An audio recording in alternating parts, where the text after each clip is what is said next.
Angus Raine is the executive chairman of the Raine Horne Group and has been in real estate for over 30 years. He's also recognised in Australia as one of the go-to people if the media want to know about what's happening in property. And we're proud to say that not only has he joined us and supporting us in our broadcast from the Inman Connect conference in New York, but he's here with me right now. Angus, welcome to the show. Thanks, Kevin. Thank you for joining us. Thanks for your support too.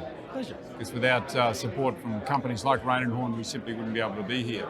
Angus, why are you here? I mean, Raine Horne is probably one of the most recognised international brands, and you've taken that in your era to a whole new level. Yes. Is this about learning from other cultures and other brands about what they're doing? Yeah. I was lucky enough to have a session with Brad Inman when he was in Sydney about 6 months ago, and we speak the same language. It's all about keeping ahead of the curve and being an agent of change. So he sort of spurred me on to actually say, right, Angus, you've got to come to Inman Connect in NYC, and here I am. So tell me about the journey from Raine Horne and how you've taken it into an international brand. What have you done to elevate it? Well, I think it's very important, Kevin. Firstly, if you want to go international as a brand, you have to have a recognised super brand in your country of origin. For us, it's Australia, and we are a recognised household name and a recognised super brand in Australia. So the last 3 years, we've been the fastest growing network in Australia. So you have to have all your ducks in a row in your country of origin first before you look overseas. I think a lot of companies make the mistake of thinking this is going to sort of save your growth proposition by looking overseas, but you can stretch your resources too thin. So what we did, we're very happy with the Australian operation, and that's when we looked overseas. We've got a general manager of international. So now we have 3 offices in Fiji, 12 offices in Malaysia. We're looking at opening in Thailand. We hopefully will open in Vietnam next month. And we've of course opened a corporate office in Bangalore about 1.5, 2 years ago. We've got 8 offices in Bangalore. So big, that's in India, southern India, which is the Silicon Valley of India, which is appropriate to say that at an Inman Connect conference. It is indeed. And we've got some huge plans. We could have, in 5 to 10 years, more offices in India, for example, than we have in our home country of Australia. It's quite amazing. If I can talk about the cultural differences too, because that's something you have to bear in mind, I guess, when you move to a different country. They do things differently, they think differently, how they buy property is different. Has that been a challenge for you in going into other cultures? Well, you've got our GM of International, he's already worked in these countries previously. So culturally, in India, for example, they call it the 3 Cs, curry, Commonwealth and cricket. We have a lot in common in India. We've got an enormous middle class, but you just have to mind your P's and Q's and all this thing. It's just education. You just have to watch what you say and watch how you act in other people's countries. Particularly, I didn't mention Dubai. We're in the UAE, just about to open our 2nd office in Abu Dhabi.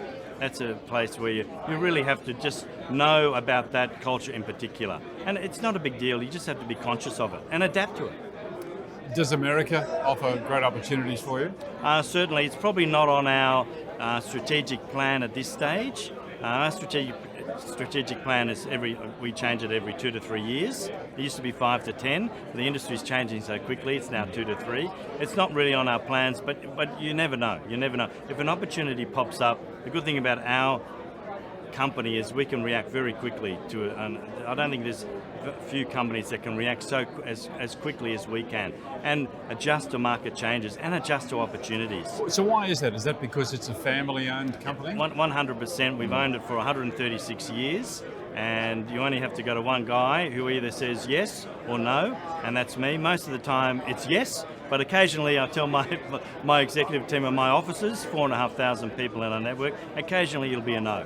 I know you have a great hands-on relationship with your franchisees. Yes. Tell me about what you look for in a new franchisee. And I know you've just made a big appointment in the Brisbane market, yes, as an example. Yep. So how do you attract big hitters like that to your brand?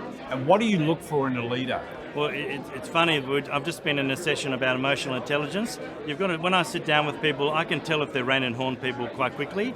And you can connect, if you connect with someone. Frank and Craig from now Raine Horne Brisbane West, They were with another national network previously, and we just clicked. We had a lot in common, and he loved the Raine Horne culture, and you said it, hands-on. He knows he can pick the phone up at any time, and he'll get a response from me very, very quickly. Yeah, that's a key thing, isn't it? Yeah. That's what franchisees look for, is that quick response, and it's good to hear that you're actually accommodating that. So, in a leader, what are your franchisees telling you about the challenges now in the market? There's a lot of challenge on commissions, as an example. How are you helping them meet those challenges? So we saw that the market changing about 6 months ago, so we rolled out this Evolve program. Again, we made a decision in about 48 hours to say, right, the market's changing, we've got to be in front of the curve, training our people how to really counter the discounters. I don't think it's as big a problem in Australia as it is here, frankly, from what I've heard from my industry colleagues in America. But it's all about training, and as agents we have to add value, and we have to tell the consumer the value we add to the whole transaction. I tend to think that in Australia we're probably better at tackling that commission challenge because our commission is already quite low compared to the States, as an example. There can be a lot of erosion here, and I think there's going to be some major adjustments needed in this market.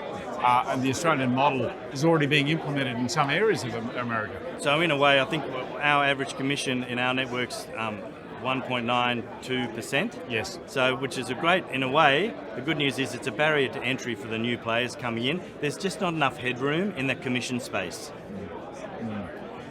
Angus, can you just give me your one takeaway from today? You've already shared with me, what you're learning about commissions. What will you take back to Australia to tell your people? I think there's a lot of talk in the press in particular about disruptors. I think disruptors is the most abused term in real estate. Most of the people that commentate on it don't actually know the definition of a disruptor. What is your definition? Well, it's someone that's totally changing the industry. A lot of these people are just add-ons to an industry. So I think Inman's all about really having more of a seamless, streamlined transaction. That's easier for the consumer and easier for the agent to transact. Angus, thank you for being with us. Pleasure. Thanks for your support. Look forward to catching up with you I think we're catching up with you again in the next show, so I look forward to talking to you then. Good, thank you.